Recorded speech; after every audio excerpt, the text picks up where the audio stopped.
Good morning and welcome back to the Broadcast Retirement Network. Happy holidays. Hope you had a great holiday. This is BRN Weekly for Saturday, December 28th, 2019. Well, this week I sat down with Devin Banerjee of LinkedIn to discuss California's new board diversity law that goes into effect January 1st, 2020. Let's take a look. So about a year ago, some big news was made. California became the first state in the union, in the U.S., to legally compel public companies to have board diversity in terms of gender, so to have at least a female director. That actually goes into effect in the coming weeks, the end of 2019. And companies that don't comply actually face a one-time fee of $100,000. So and that fee increases actually by the end of 2021 if companies don't have even more diversity. And so what's been really interesting, the New York Times did a great story about companies effectively rushing to the finish line here and how that's changing the traditional concept of serving on boards and what qualifies one to be a director of a company. So the Times reports about 30 to 60 companies, this was reported last week, have still not found or at least named that female director. So they're approaching that point where they will be fined. Of course, things are still very fast moving. We're seeing several companies naming new directors who are women actually just in the past recent days. A lot of those companies that have not done so yet are younger companies, especially in high tech or biotech, a lot of them having small boards, small market caps. And it can actually be expensive, to add directors. Directors are paid mostly at public companies, an average of actually $180,000 a year. It's not a bad That's gig. a job. Get it? That's a job. That's pretty good. I'll take that. Exactly. And if you think about it, that's more expensive than this fine that some companies would face of $100,000. Also cost of travel, et cetera. But what's really interesting is that, there's this perpetuating bias where when companies are looking for directors, they're oftentimes looking for people who already have previous director experience or previous CEO experience, really. And if you think about it, historically, those have been men. So it has perpetuated this cycle. And so a lot of recruiters, executive recruiters, and advisors quoted in the story are talking about how this whole concept of serving on a board is changing. People are looking for possible directors who have served on nonprofit boards, for example, not just on public company boards, or even school boards, or maybe they've presented to their own company board because they're a functional leader within a company or a subject matter expert within a company. Another trend that's emerging is board roles are being perceived more as kind of functional roles, as I just mentioned. So not every director, should have a wide range of experience or all types of management or leadership experience, but maybe a board, the entire makeup of a board composes people with expertise in technology, for example, expertise in human capital or HR, for example, or expertise in strategy and expertise in FP&A and finance and accounting. And so that really gives a leg up to some of those people, diverse people who have not been CEOs, have not been directors, but as I said, are true subject matter experts in different areas. That dovetails, I can already sense your question. This dovetails with the story we've talked about. You know me too well, Devin. About different paths to management. Well, this is different paths to the boardroom now, where functional roles and specific skills, as I said, around diversity and inclusion or strategy or accounting or finance or all these other different functional roles can actually fast track you to both the C-suite and to the boardroom. But without kind of a law in place, or dare I use the word, even a quota in place, which by the way, so many countries, especially in Europe, Norway was the first to do it, France, Germany, Spain, Italy, all have some form of diversity quotas now for corporate governance. So that conversation has really started again, which is maybe that's the way just to get this going, get the ball rolling. Expand the pool of candidates here, expand the pool of diverse people with C-suite experience or board experience, whichever quota you're talking about. And then there may be some self-powering positive feedback loop that carries that forward, and maybe quotas are less necessary in the future. But maybe a quota or a law like this, California passed it, is necessary as the first step. And I think, as California starts and we start seeing the success of some of these companies and performance and strategic initiatives that come out of these boardrooms, I think, and candidly, I do hope that others take up the mantle as well. Well, we've certainly had a lot of amazing guests this year. One such guest, Natalie Walters, a digital reporter who went back to school to study investigative journalism. Let's take a look. So I have been covering, sort of businessy topics for about 3.5 years. I was at Business Insider, then The Street, and then The Motley Fool. But I definitely noticed there's, obviously a tendency to go for the shorter articles. And I felt like there was always another step I could take in those articles, but I felt like I didn't have the skills I needed to do some of that. I'm talking about skills like knowing how to read financial documents really, really well and what to look for when something's off and how to get information from the government, how to find good investigative stories. And so I found this program at ASU and it really all fell into place so nicely. I couldn't have asked for it to work out better. So I wanted to develop my skills as an investigative journalist. I wanted to be able to take stories a step further and to help myself stand out as a journalist. When I graduated in 2015, I said I will never go back to school. I was done with it, and also as a journalist, I didn't feel like it would ever be worth it for me. I know for a lot of other jobs it would be, or sometimes it's required, but I think for journalists it's a lot about doing, so I didn't think I'd ever do it. But then I just started feeling inadequate with my degree and what I knew, as I kind of rose up further and started working on other stories and just talking to sources that were continually, higher educated than I was. And I just felt I was lacking and I wanted to beef up my skills and my knowledge.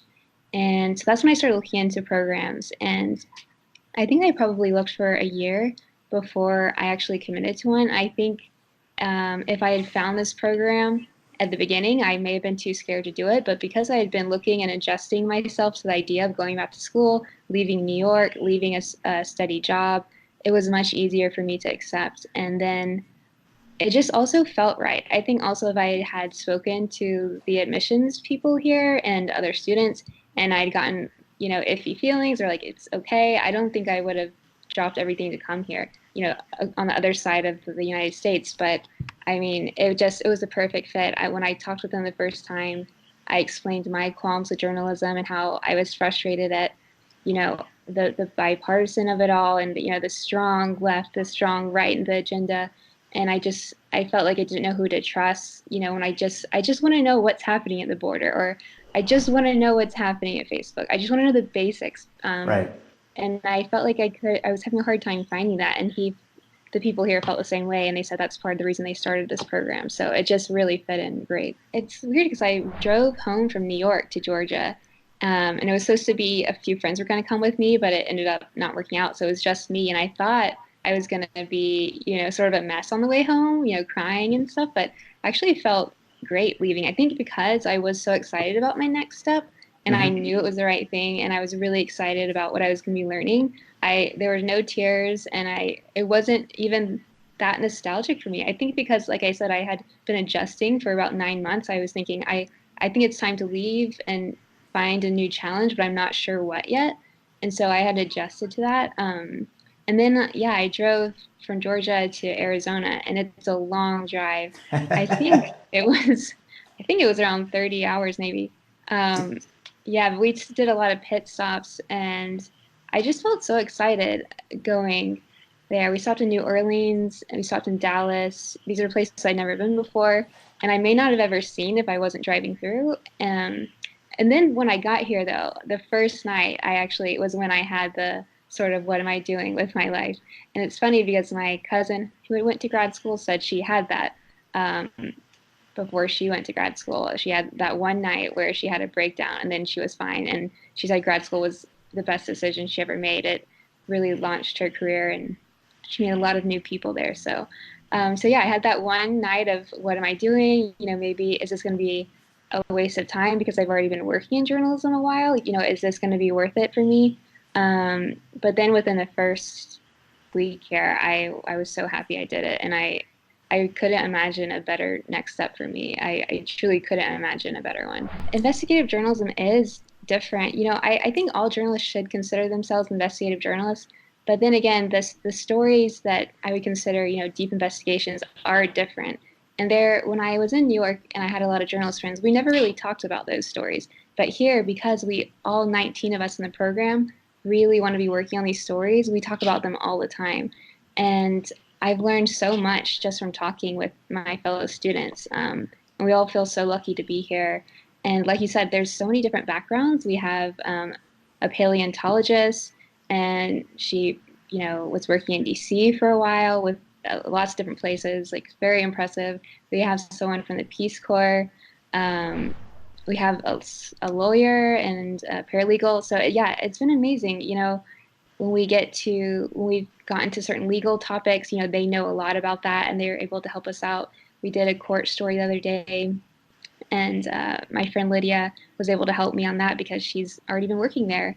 And then we actually have someone whose job was detecting bank fraud.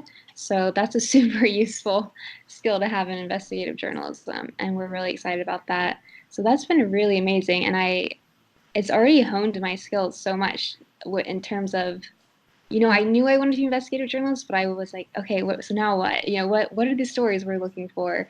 And yeah, just being around like-minded people, and we were sending each other stories. It's so collaborative. Like, we are so supportive of each other. There's no, pushing the other down to get up. We have a WhatsApp group, and we are talking on there all day long, giving each other advice, giving each other sources, sending jokes, ranting about how much homework we have, all that. So it's been such a great group, and yeah, it's been amazing. When we come back, how do you talk to your family about money? Stay tuned right here on BRN Weekly.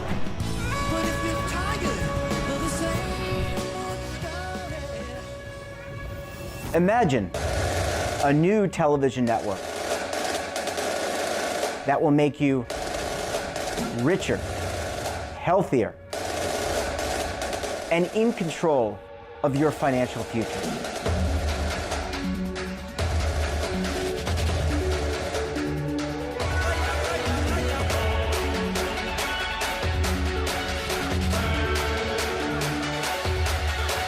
This network is for the policewoman in Nashville, Tennessee, the baker in Dubuque, Iowa, the teacher in Lexington, Kentucky.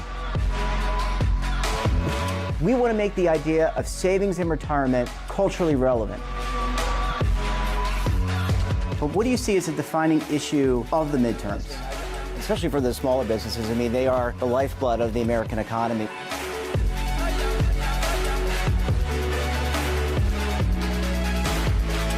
Featuring exclusive interviews, current affairs, and docuseries. 33 years old, you retired early. The philosophy is money only matters if it helps you live a life that you love. But you got to start thinking about retirement as soon as you get in. The Broadcast Retirement Network will drive very high engagement with premium partnerships. So this isn't retirement and savings for your parents or grandparents. This is for all Americans. And we're going to change the way you think about money.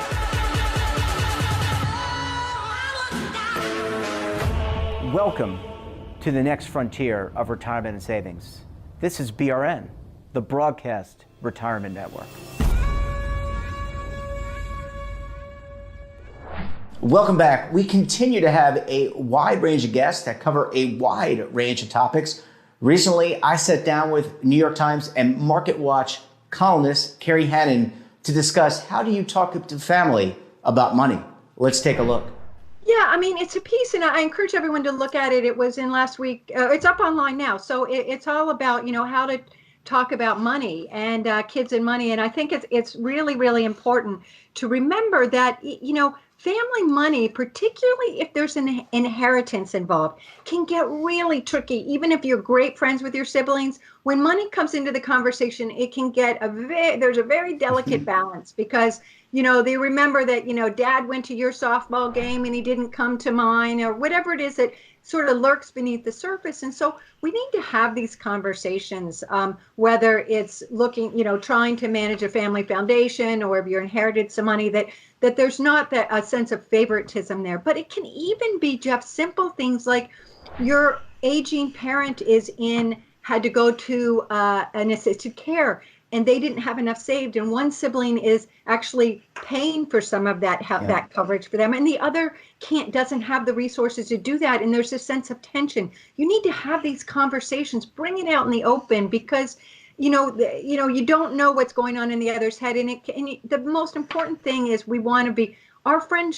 our relationship with our siblings is the longest one of our entire life. So we want to keep it on good grounds. And you often need a mediator of some sort. You want to bring in a financial advisor who can just sort of moderate the conversation so that it doesn't this can be very emotional. If one child is picked to be the executor of the estate, well, my gosh, well, why him? He cheated at Monopoly. I mean, you just have to really, there's sibling rivalry that goes on, or, one kid went to private school and the other one went to public school, and they're like, wait, this isn't fair. I should be getting more at the end of the day than my brother who went to private schools his whole life. So, or you pay for his medical school or her law school. So there are these tensions that when you're talking about divvying up, and, or even parents might want to say, what is their intentions? How might they want some of their the money that they're passing along to be used for the better good? And sometimes that's something that siblings can really jump on board of and support each other on, let's do good works with this money. But you need to have those conversations. And one wealth advisor, I'll just say quickly, that I interviewed for the piece, he talked about how the money is like a football that's being thrown down to a receiver on the field, but the receiver isn't even told it's coming. So they don't even know how to expect it, because a lot of advisors tell parents, don't talk to your kids about this right now, and so it's a secret. And in our last segment, well, college debt is ballooning to $1.5 trillion. But how do you pick whether to go to a 2-year or a 4-year school? I sit down with Inside Higher Education's Rick Seltzer to discuss this very important topic. Let's take a look. This, of course, is very important as there's discussion in the press and elsewhere about, is college really worth it? Should kids still be going to college? And so what we have here is it's a brand new study from the Georgetown University Center on Education and the Workforce that looked at 4,500 colleges' return on investment, used net present value to discount earnings into the future, and tried to measure the value of attending specific colleges and universities. Now, I'm not going to read you all 4,500 today, but there are a couple of high-level takeaways that this report did. And what it did is it looked at earnings 10 years after a student entered college, and then 40 years. And so a key finding is well, first and foremost, we should say that yes, college is still worth it, is one of the key findings. And then within that, they looked at certain different groups of colleges. So in a 10-year time frame, a community college or a certificate program actually, on average, has the highest return on investment. It is not the 4-year degrees. Okay. But that's because students get a credential and then earn quickly. So you're not spending the first 4 years paying. You start earning after 2 or maybe even less. Okay.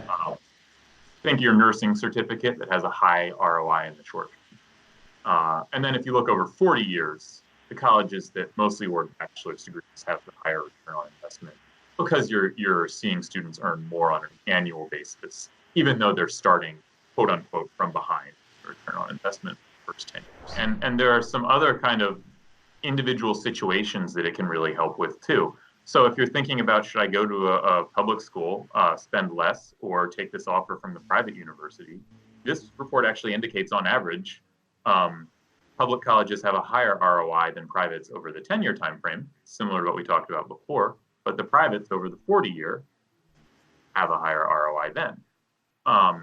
And you get into, when you really start slicing the data, you get into like this middle ground where 2-year degree for a very good or a good community college can actually have a similar ROI on some time frames to your 4-year, I'll use the term middling college. So depending on what options and what offers you have on the table, you can really start to make a much more informed decision just with this data. And one of the interesting things looking forward is that the same center, the same Georgetown group that did this study, is going to hopefully soon have access to program level data. So that means, to leave aside the buzzword, that means that if I'm thinking about becoming a nurse and go for 2 years, or maybe I want to be a researcher in biology and go to 4 years, and I'm weighing those two programs at different colleges against one another, I might actually have some insight into what the potential earnings are at that specific program and college level, which really brings us to a new level of detail that students just haven't had before. I always say that some of the most interesting adults I know don't know what they want to be when they grow up, and I think that it's really important that this doesn't substitute for interest, right? Mm-hmm. If all students are just going for what the highest earning degree is, there are going to be some really important degrees left behind and some really miserable people too. However, if you're stacking things up and want to make a decision on what you value, this is a great tool. And that wraps up this episode of BRN Weekly. Hope you enjoyed our look back. And I can certainly promise you again that we're going to have great topics in 2020 and beyond. And don't forget, we're back again Sunday morning with our BRN Sunday podcast for members of academia, financial services, and the media. Discuss the issues related to retirement markets, technology, so much more. So you're going to want to check that out. And then we're back again Monday morning for BRN AM, of course. So until then, I'm Jeff Snyder. Keep on saving and don't forget, roll with the changes.